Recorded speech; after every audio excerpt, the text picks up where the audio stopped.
I'm going to show you how I made these.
So this week I've been making shot glasses and going to be mailing them out the next day or two to friends and family.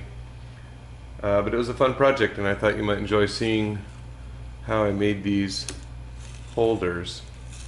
So I made the shot glasses in two sizes: a half shot, theoretically to, if you want to do a tasting or something, or a small 1 ounce shot glass.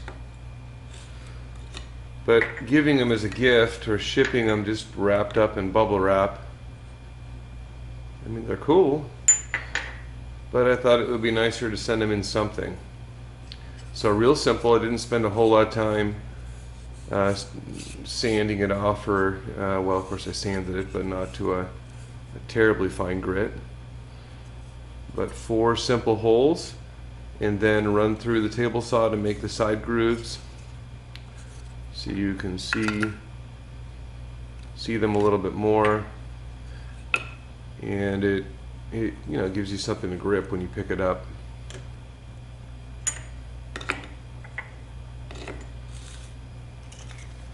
Also did just a full side cutaway. The tiny little things. Felt like the holder should be diminutive as well. Although these look nice. Anyways, and I also made them in 2 packs. Not everybody needs 4.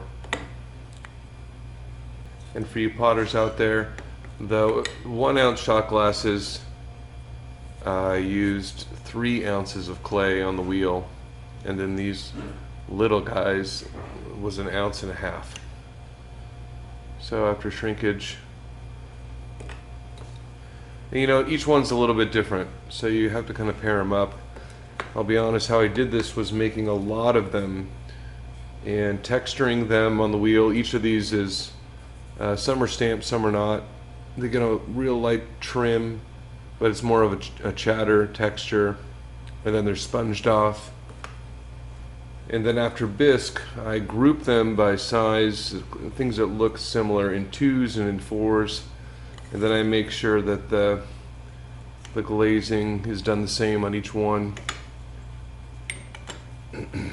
Certain sets, I actually fired 5. I had an extra one and just picked the best 4. So they're not exactly the same, but they're as similar as I can make them. I also wanted to point out that you absolutely do not need a CNC machine to cut these holes. If you have a drill press, maybe even a handheld drill, but certainly a drill press and a Forstner bit.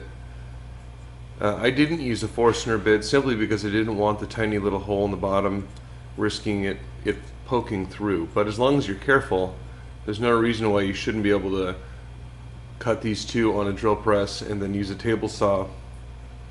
And it really does help to have a blade that cuts a nice pocket, but easily doable. And if you're thinking to yourself, man, those are sweet, I want one of those, these are the 4 that I'll throw up on the website in the next couple days. justinsbakery.com. And if you want one, you can have one of these.